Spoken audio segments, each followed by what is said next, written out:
Hello বন্ধুরা, welcome back to my channel Shani's blog. তোমরা সবাই কেমন আছো? আশা করছি সবাই ভালো আছো আর আমি অনেক ভালো আছি। তো আজকে দেখো আমি মা আর বোনও বেরিয়ে পড়েছি, যাব হচ্ছে কালনা, অম্বিকা কালনা আমার মাসির বাড়ি। তো ওখানে খিদে পেয়ে গেছিলো, একটু রোল নিয়ে আমরা চলে এসেছি বালি স্টেশনে, একটু ওয়েট করছিলাম ট্রেন আসার জন্য। আর বোন তো মনে হচ্ছে ট্রেনটাকে ধরে নিয়ে চলে আসবে।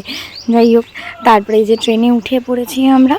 আর এখন বাজে রাত্রি 10:30 প্রায়, না 10টা হবে। এখন আমরা ব্যান্ডেল ক্রস করলাম, তারপরে একটা ঘুগনি উঠেছিল, একটু ঘুগনি নিয়ে নিলাম, নিয়ে তারপরে এখন প্রায় 11:15 বাজে। দেখো এখানে আমরা ট্রেন থেকে নেমে পড়েছি কালনা। এখন এখান থেকে টোটোয় ধরতে হবে। আর এই যে দেখো 10:37 হয়ে গেছে আর আমরা এখন টোটোয়েও উঠে পড়েছি। চলো যেতে যেতে কথা বলছি। হ্যাঁ হ্যাঁ, প্রচণ্ডই ঠান্ডাও এখানে, প্রচুর ঠান্ডা। তো এই যে টোটো থেকে নেমে পড়েছি আর এখন যাচ্ছি মাসির বাড়ির দিকে হেঁটে হেঁটে।